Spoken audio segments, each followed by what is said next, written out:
We play and call it work. Hey everybody, Matthew here from MiniWarGaming.com, and welcome to this week's Rules You Got Wrong 40K edition. This, of course, is our show where we respond to your comments in our battle reports about rules you think we got wrong, either by correcting you or by correcting us. In fact, I had one person in last week's show say, Myelin said, I was confused by the title of the series at first because they're rules not rules I got wrong, but rules MiniWarGaming might have got wrong.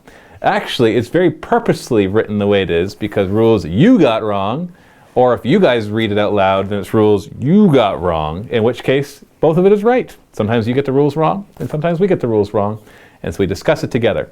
Here's some stuff from Eldar vs. the Necrons, episode 35.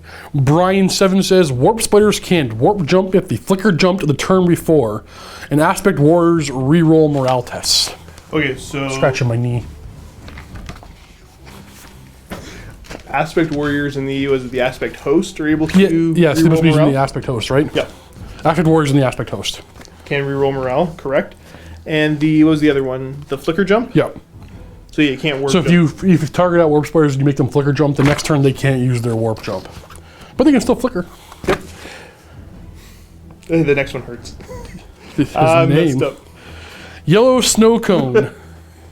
Sounds delicious. The Ghost Arc in the Warriors inside should hit on 6s if the arc moved 12 inches 6 minutes in. 6 minutes in, huh? Yeah. Fresh in the morning, eh? For whatever reason, I read the Ghost Arc. I just messed up. I read the Ghost Arc as fast, and I got things wrong. Oh, that wouldn't matter. Okay. The Warriors inside, I don't know how I managed to mess that one up, but I did. I did manage to do it. I always have faith that I can make mistakes, and for whatever reason, I read the Ghost Arc as being fast. Yeah, so fast would mean the Ghost Arc can fire one of its flare arrays at full blitz skill. Actually, no, both of them at full blitz skill, but it's not. So they couldn't have done that, and any infantry inside of a vehicle that moves over 6 inches can only snap fire. There we go. The internet was too kind to me. I made a huge mistake, guys. Totally my fault. You should have yelled at me more. A lot more. I will later. I know. Kane's Son. Swooping Hawks can move 18 with their jump packs. That one's new. It's pretty awesome. But, yeah. But you didn't play them, did you? You didn't No, play. I was playing the Necron. Ah, okay. Poorly. Mystical Jackal. The Necron Wraiths were only wounded on 6s by Dire Avengers, but Avengers are Strength 3 and Wraiths are Toughness 4. That should be 5+. So Wraiths are toughness 5. Yeah, they're Toughness 5, so they get wounded on 6s. The Mystical Jackal is leading you astray.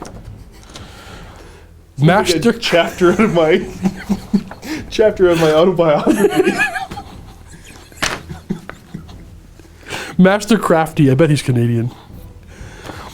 Josh, when your flayed ones mishap and went to ongoing reserve, they arrive automatically next turn. You rolled reserves again on turn 3. Yeah, they should have just showed up. Brain fart?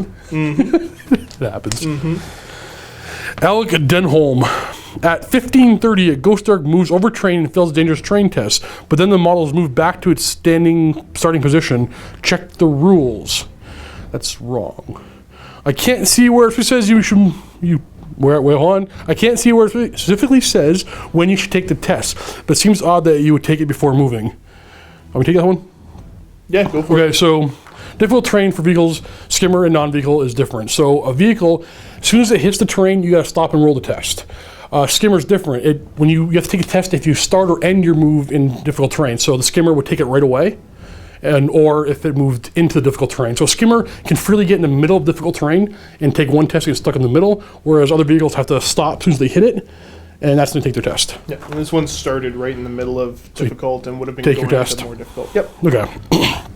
Surely the test is taken as a result of having moved. Otherwise, you start to move outside of the intended cover and end inside it, but you take and fail the test before moving. You should immediately immobilize outside of cover before you even touch the cover which caused a test. I don't even know for sure if dangerous tests were taken before or after the vehicle moves. So yeah, it matters by what type of vehicle. Because he was skimmer, he kind of almost lands on it, and that's when he takes a test.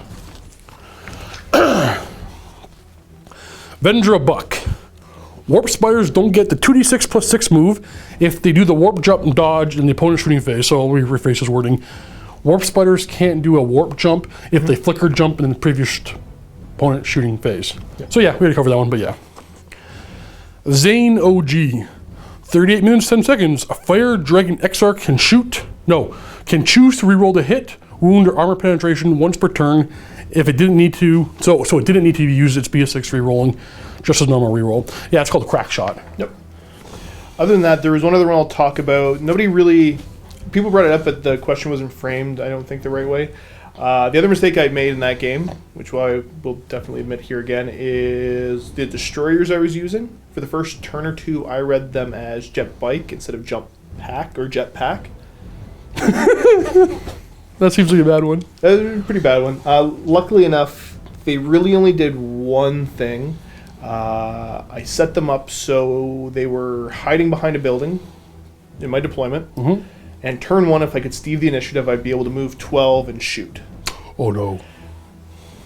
Now, that made his Warlord and his jet bike flee off the table.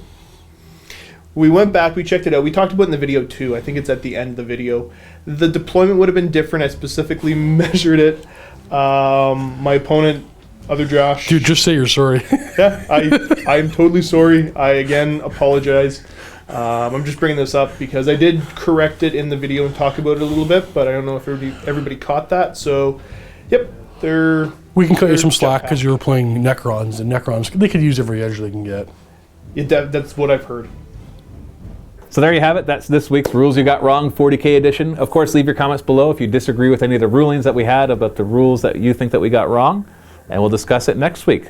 And, of course, when you go and post those comments, make sure you give timestamps so we can look up those things in our battle reports. And as ever, thanks for watching, and happy wargaming.